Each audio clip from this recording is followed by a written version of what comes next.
하나님이 이 모든 말씀으로 말씀하여 이르시되 나는 너를 애굽 땅 종되었던 집에서 인도하여 낸 내 하나님 여호와니라. 너는 나 외에는 다른 신들을 내게 두지 말라. 너를 위하여 새긴 우상을 만들지 말고 또 위로 하늘에 있는 것이나 아래로 땅에 있는 것이나 땅 아래 물속에 있는 것에 어떤 형상도 만들지 말며 그것들에게 절하지 말며 그것들을 섬기지 말라. 나 내 하나님 여호와는 질투하는 하나님인즉 나를 미워하는 자의 죄를 갚되 아버지로부터 아들에게로 3, 4대까지 이르게 하거니와 나를 사랑하고 내 계명을 지키는 자에게는 천대까지 은혜를 베푸느니라. 너는 내 하나님 여호와의 이름을 망령되게 부르지 말라. 여호와는 그의 이름을 망령되게 부르는 자를 죄 없다 하지 아니하리라. 안식일을 기억하여 거룩하게 지키라. 엿새 동안은 힘써 내 모든 일을 행할 것이나 일곱째 날은 내 하나님 여호와의 안식일인즉 너나 내 아들이나 내 딸이나 내 남종이나 내 여종이나 내 가축이나 내 문 안에 머무는 객이라도 아무 일도 하지 말라. 이는 엿새 동안에 나 여호와가 하늘과 땅과 바다와 그 가운데 모든 것을 만들고 일곱째 날에 쉬었음이라. 그러므로 나 여호와가 안식일을 복되게 하여 그날을 거룩하게 하였느니라. 내 부모를 공경하라. 그리하면 내 하나님 여호와가 내게 준 땅에서 내 생명이 길리라. 살인하지 말라.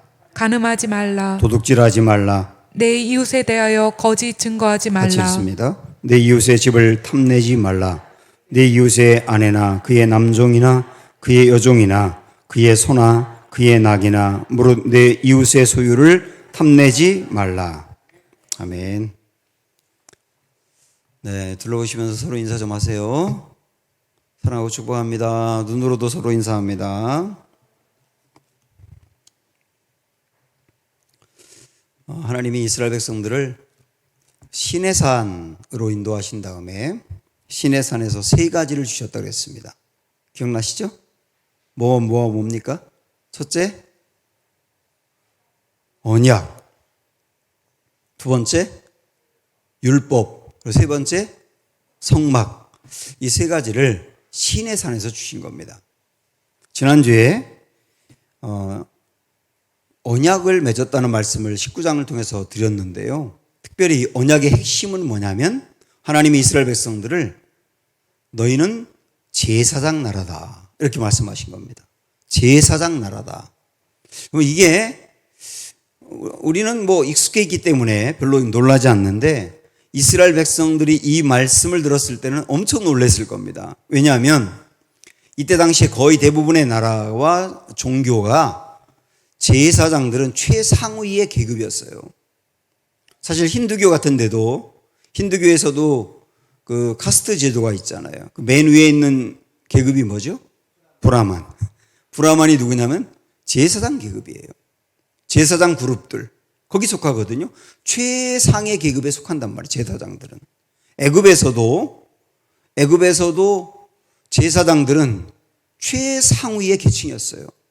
그래서 여러분 아시지만 요셉이 졸지에 총리 대신이 되고 난 뒤에 누구하고 결혼했죠?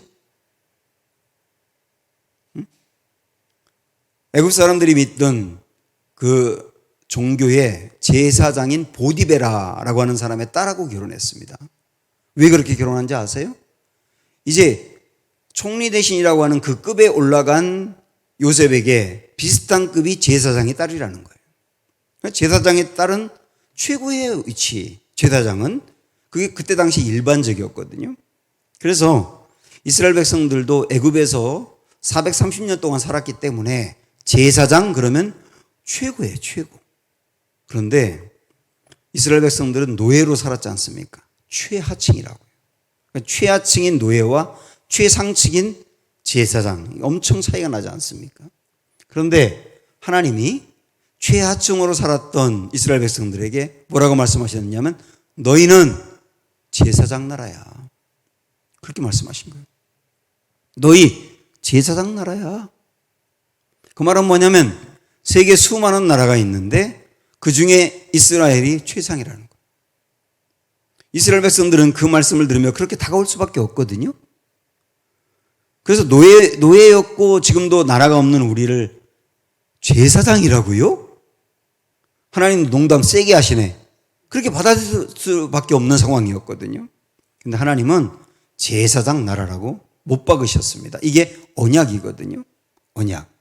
제사장은 여러분 아시는 대로 뭐 하는 사람이냐면 도덕성이라든지 성품이라든지 신앙 이런 모든 면에서 최상입니다.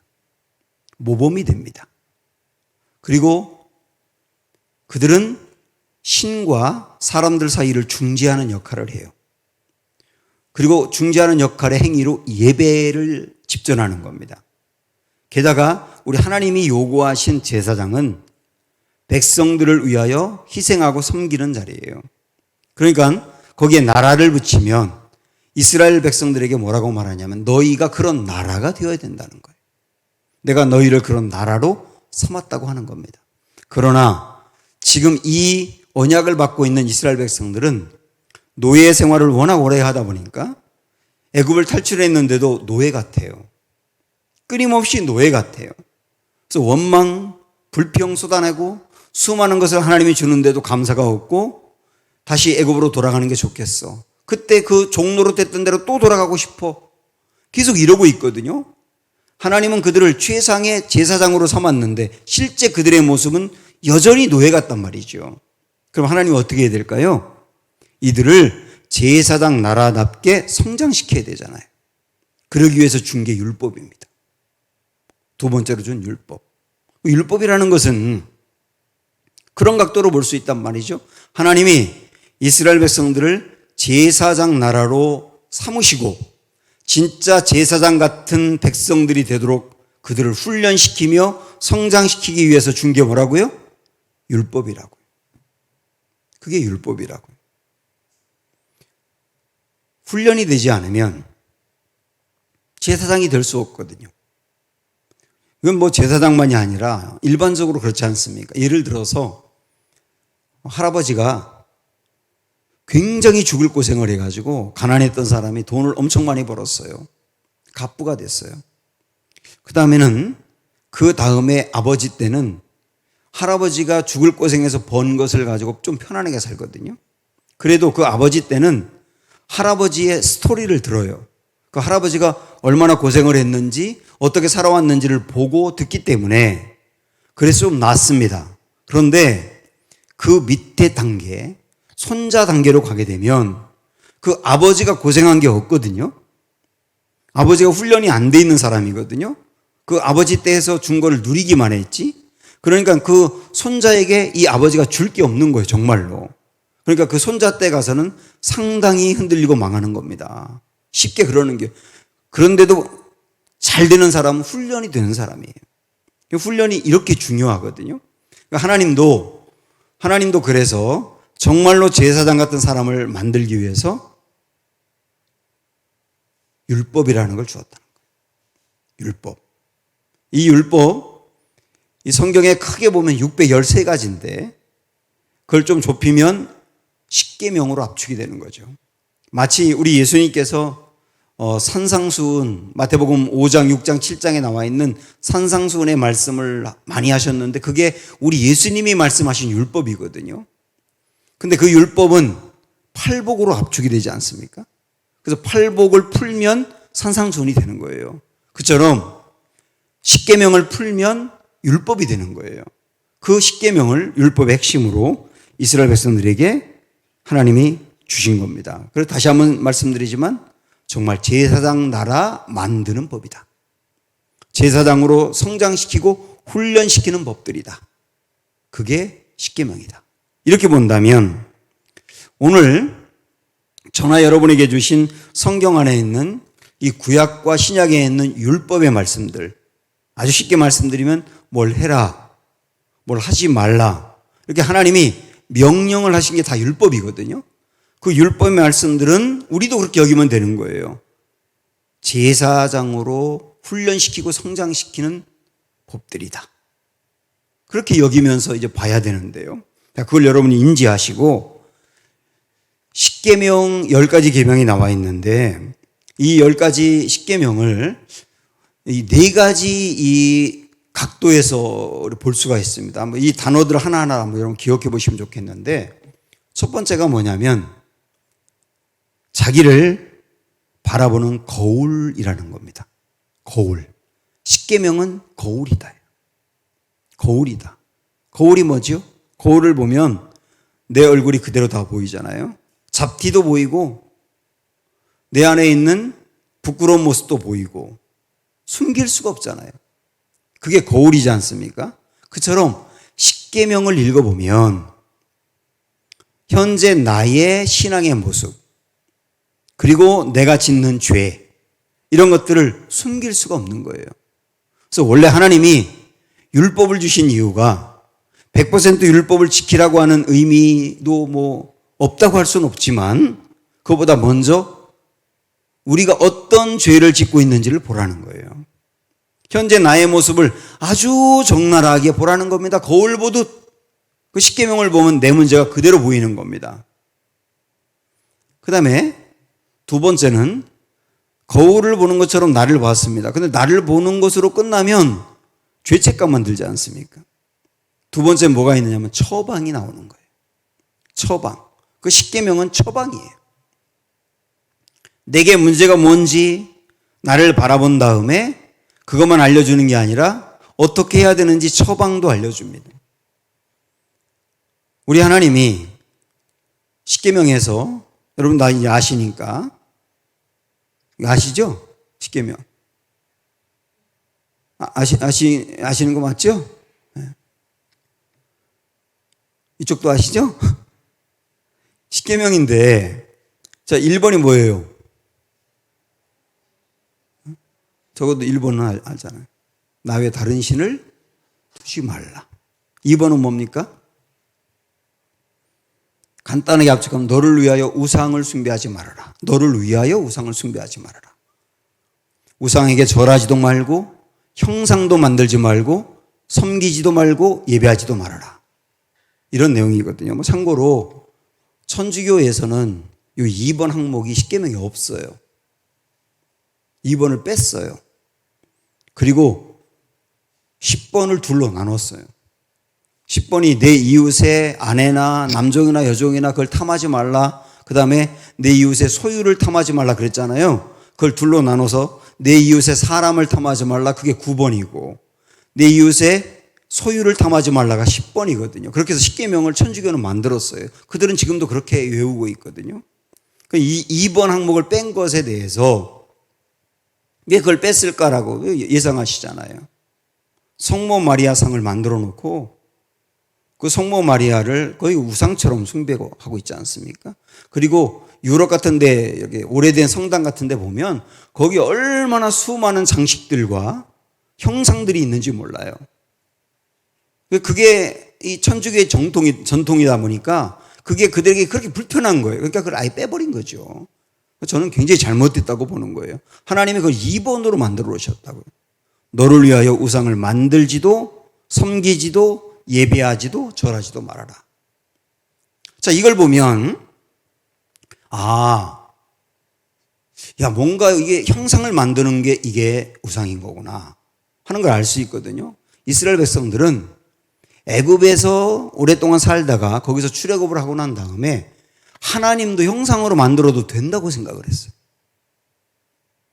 대표적으로 그래서 만든 게 뭡니까? 금송아지죠. 금송아지를 만들어 놓고 바알이여 그런 게 아니에요. 금송아지를 만들어 놓고 여호와 하나님이여 그런 거라고요. 왜냐하면 애굽에서는 늘 신을 형상으로 만들었거든요. 그러니까 자기들이 믿는 여호와 하나님도 형상으로 만들어도 된다고 생각을 한 거예요. 다 그렇게 생각을 한 거예요. 그때는 그들에게 너를 위하여 형상을 만들지 마 이렇게 말씀한 걸 보면서 이스라엘 백성들은 이것도 죄구나 알았어요. 그리고 자기들 얼굴을 비춰보니까 자기들 그러고 있거든. 이게 죄구나 알았어. 그 다음에 안 것만이 아니라 형상을 절대 만들지 말고 거기에 섬기거나 절하지 마 처방까지 준 거예요. 이런 방법으로 거룩하고 정말 하나님이 기뻐하는 제사장 나라 만들어가는 거라고요. 지금 모든 율법이 다 그런 거예요. 나를 바라보게 하고 어떻게 해야 되는지 처방도 주고 있다. 또 하나 세 번째, 십계명은 뭐냐? 이정표입니다. 이정표. 우리 은강교회를 올 때 처음 오는 사람들이 이정표를 보잖아요. 이쪽으로 얼마 가면 뭐 은강교회가 나온다는 식으로. 이정표. 이정표는 뭐냐면 올바른 방향을 알려주는 거예요. 그죠? 올바른 방향. 그래서 십계명은 좀 풀어서 말씀드리면 무엇이 우리 인생에 정말로 중요한지, 그리고 무엇이 정말 가치 있는 일인지, 그리고 무엇이 진정으로 우리에게 행복을 주는지를 이정표로 알려주는 겁니다. 그래서 십계명대로 하게 되면 정말 행복한 길로 가게 만들어 놓은 거예요. 그 방향으로 가도록 이정표로 만들어 놓은 게 십계명이다. 자, 우리 한번 정리해 볼까요? 십계명은 뭐다? 거울이다. 또 뭐다? 처방이다. 또 뭐다? 이정표다. 그리고 하나 더 말씀드리면 십계명은 울타리다. 울타리다. 울타리가 뭡니까? 보호해 주는 거죠. 보호해 주는 거. 그래서 십계명이라고 할 때 그 명자가 명령이라는 겁니다. 명령이라는 건데 이 명령이 히브리어로 미시메레트라고 하는 말인데 이게 울타리를 치다거든요. 그래서 하나님이 명령을 준 거는 이걸 해라, 이거 하지 말아라 이렇게 십계명으로 명령하고 더 확대하면 율법으로 수없이 명령한 것은 울타리를 치는 겁니다. 울타리를 쳐서 십계명 안에 있을 때 너희의 영혼이 보호를 받는 거야. 이러는 거거든요. 십계명 안에 있을 때 너 영혼이 보호를 받아. 그리고 십계명 안에 있을 때는 너희의 관계가 보호를 받는 거야. 사회적인 어떤 관계와 삶들이 보호를 받는 거야. 그러나 십계명 울타리를 벗어나게 되면 너희 영혼이 병들게 돼 있어. 그리고 십계명을 벗어나게 되면 사회적인 관계와 가정에서라든지 일터라든지 사람과의 관계에 문제가 생기고 금가고 병이 들게 돼 있어. 그래서 십계명은 우리를 보호하는 거라니까요. 전 이 부분이 참 중요하다고 봅니다. 제가 여러 번 말씀을 드렸지만 십계명 조항 중에 간음하지 말라. 그거는 우리를 뭐 구속하고 억압하고 묶고 통제하고 그러려고 준 것이 아니고 그게 가정을 보호하는 울타리거든요. 그 말씀이 이 십계명 안에 있기 때문에. 왜냐하면 간음을 하게 되면 가정의 그 놀라운 사랑과 부부간의 끈끈한 사랑, 부모와 자녀와의 온전한 신뢰관계 깨지거든요. 설령 용서하고 같이 살 수는 있어요. 그러나 초기에 그 기가 막힌 사랑을 회복하는 건 정말로 쉽지가 않습니다. 물론 할 수도 있어요. 그러나 정말 쉽지 않거든요. 그래서 그 고결한 가정의 사랑을 잘 유지하게 하기 위해서 주님이 주신 것이 뭐냐면 간음하지 말라. 울타리로 보호하는 거란 말이죠. 4번에 있는 안식일을 기억하여 거룩히 지키라. 이날은 절대 일하지 말고 하나님을 예배하라. 이 조항도 역시 하나님이 뭐 예배 한 사람이나 더 드리는 것으로 만족하고 그 다음에 그 사람들을 묶고 통제해서 교회에서만 있게 하고 그러려고 안식일을 지키라고 한 것이 아니고 그게 우리를 보호하는 거라 그 얘기예요. 안식일을 거룩하게 지키라 라고 하는 조항이 없다면 사람은 욕심이 많기 때문에 분명히 주일날도 일할 겁니다. 그러다 탈이 나는 거예요. 건강의 탈이나 가정의 관계의 탈이나 그 다음에 지속적으로 예배를 안 드리니까 영혼이 탈이나 이 모든 것들을 다 보호하는 거거든요. 영혼도 보호해, 가정도 보호해, 그 사람 건강도 보호해.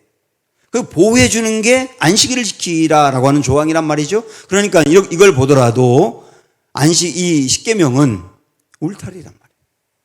울타리. 그래서 십계명을 잘 지키게 되면 반드시 우리의 영혼과 세상에서의 삶이 보호를 받게 된다. 자, 우리 네 가지 봤습니다. 십계명이 무엇인지 다시 한번. 첫째 뭐였어요?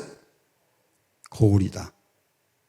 둘째, 처방이다.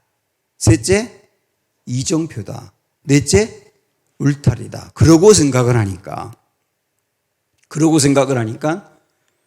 오늘 말씀의 제목이 딱 생각이 나는 거예요. 십계명, 우리의 행복을 위해서 준 거다. 우리의 행복을 위해서 준 거다.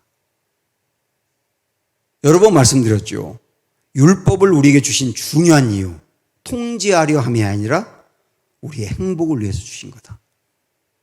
그게 십계명이 특징으로 갖는 네 가지를 보니까 명확해지지 않습니까? 우리의 행복을 위해서예요. 하나님이 그걸 주신 것이.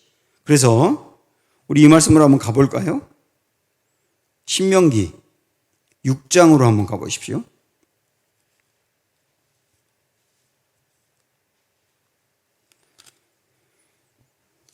(24절) 272쪽.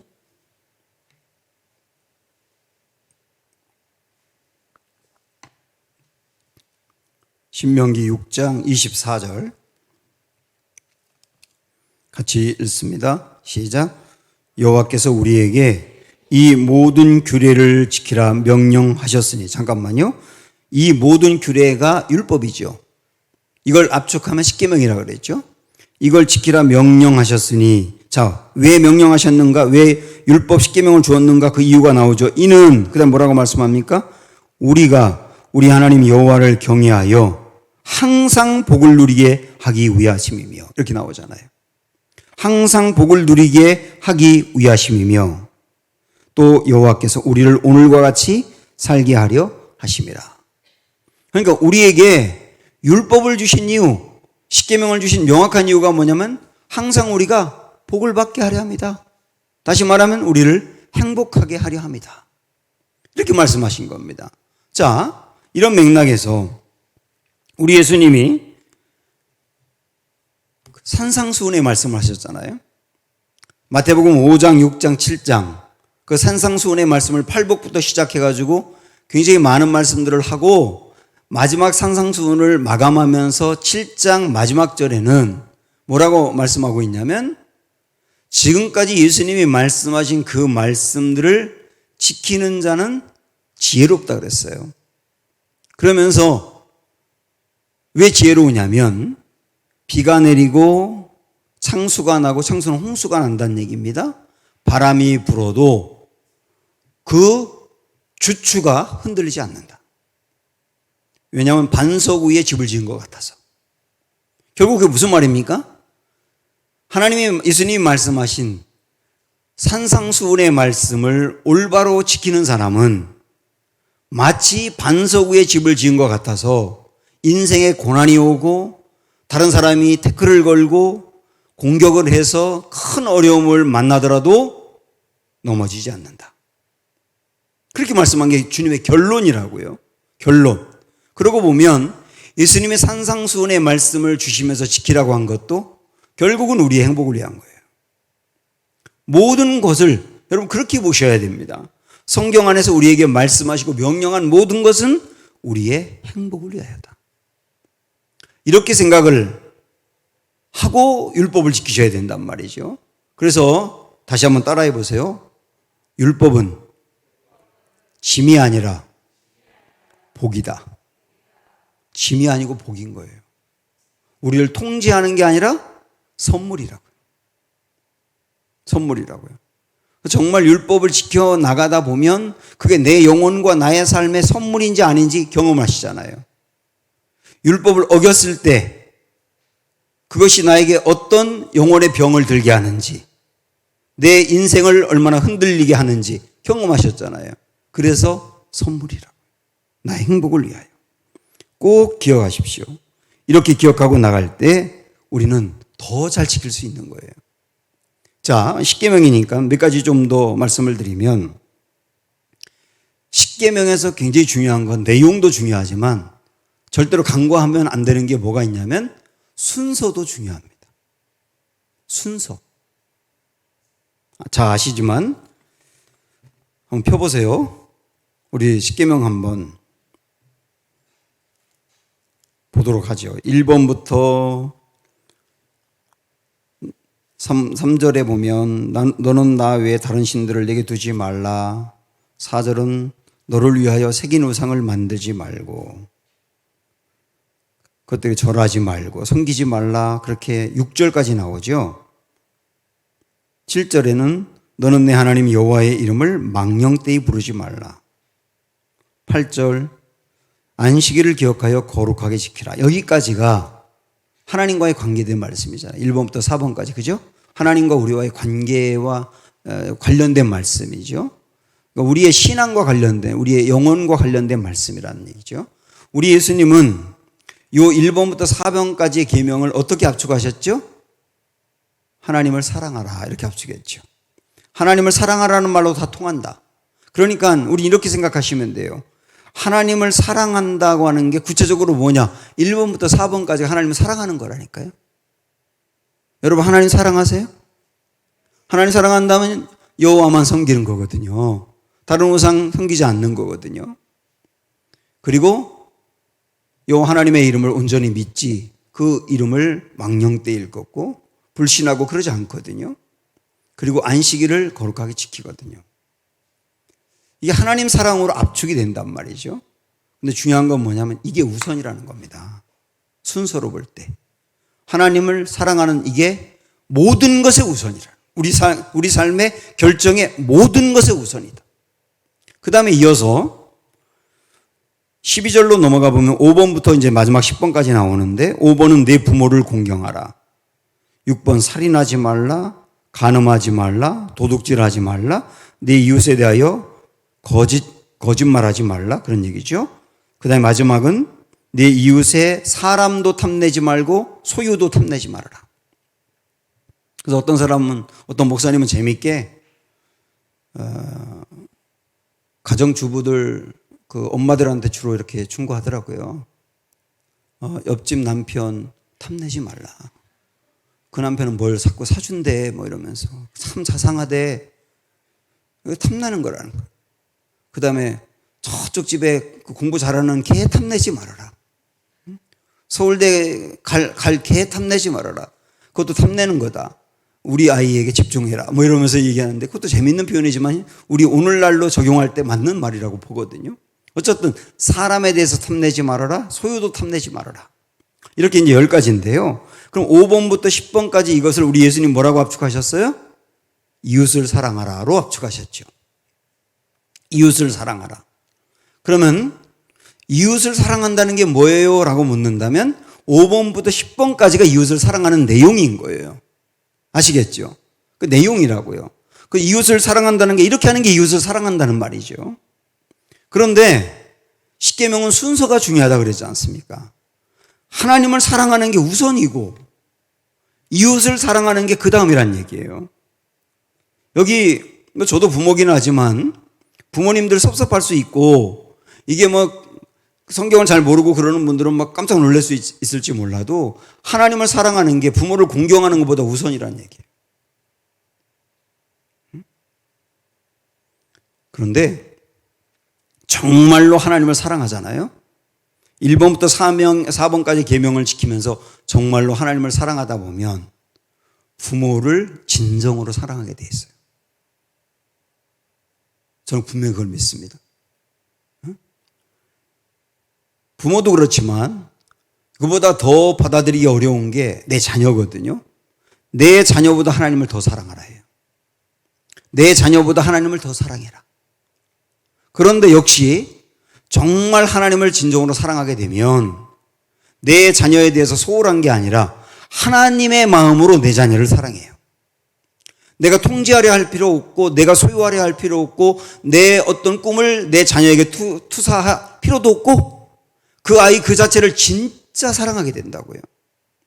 그래서 이게 하나님을 사랑하는 게 온전히 자리 잡히면 그 다음에 이웃 사랑하고 사람 사랑하는 게 정상적으로 자리 잡히는 거죠. 그런 맥락으로 보면 살인하지 말라, 간음하지 말라, 도둑질하지 말라 이런 조항보다 안식일을 거룩하게 지키라가 더 우선이라고 볼 수 있는 거예요. 그럼 이것도 아니 안식일을 잘 지키는 것보다 살인하지 않는 게 더 중요하죠. 이렇게 생각할 수 있지요, 물론. 그러나 역시 마찬가지. 정말로 안식일을 거룩하게 지켜나가는 사람은 절대로 살인할 리가 없고 간음할 리가 없고 거짓 증거할 리가 없다. 왜냐하면 하나님과의 관계에서 내가 잡혀 있는데 이런 삶은 당연하게 이루어지지 않느냐는 거예요. 그래서 모든 것의 출발은 우선은 하나님 사랑이다. 하나님 사랑이다. 그러면 이웃 사랑하고 사람 사랑하고 내 가족 사랑하고 내 이웃과의 관계가 질서가 잡힌다. 이걸 말씀해 주는 거거든요. 그래서 우리 십계명을 보면서 이 부분도 꼭 기억을 해야 될 부분이에요. 자, 하나 더 십계명과 관련해서 말씀드리면 한번 여러분 5절 말씀을 보실래요? 거기에 우리 한번 읽어보시죠.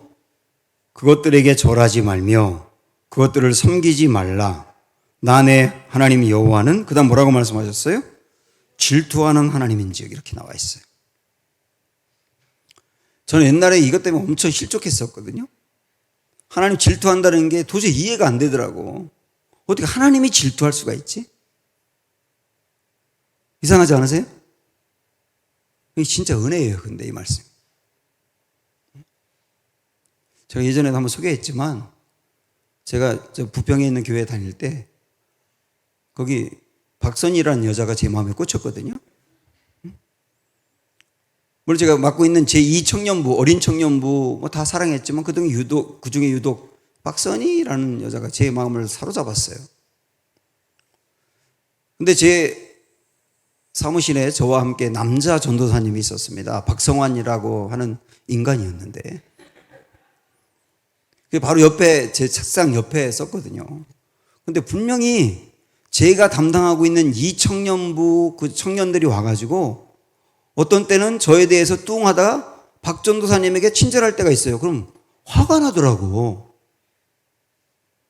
내가 담당한 내 청년분들 나를 더 좋아해야지 당연히. 그런 생각이 들잖아요. 제가 정말 잘못된 겁니까? 그거는 참을 수 있어, 그거는. 그런데 어느 날 박선이라는 여자 청년이 조그만 화분을 하나 갖고 오더니 놓고 하고 우리 방에 들어와요. 그래서 그 순간 나한테 화분 갖고 왔나 보다. 그랬더니 이 여자가 박성환을 주는 거야, 그 화분을. 나를 안 주고 박성환을 주더란 말이에요. 그리고 나가요. 그때 제 눈에서 불이 나왔습니다. 이게 질투잖아요. 제가 나중에 하나님이 질투하신다는 얘기를 이렇게 묵상을 할 때 그게 생각이 나는 거예요. 박선이라는 사람이 박성환한테 화분을 주었을 때. 근데 그거 왜 준 거예요, 근데?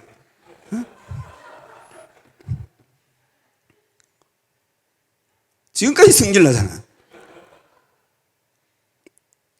그 화분을 박성환이라는 사람을 주었을 때 제 마음이 화가 나고 불이 난 건 왜 그럴까요? 박선이라는 사람이 특별하니까 그런 거예요, 내 마음에. 특별할 때 질투가 나는구나. 그렇죠? 여기 만약에 우리 청년들 누구 교제하는데 남자친구가 질투도 없다 그러면 그 사람하고 헤어지세요. 반드시 이건 인품이나 성격과 상관없이 사랑하고 그러면 질투하게 돼 있어요. 왜? 특별하니까. 그리고 딱 이 말씀을 보니까 하나님이 나에 대해서 질투하신대요.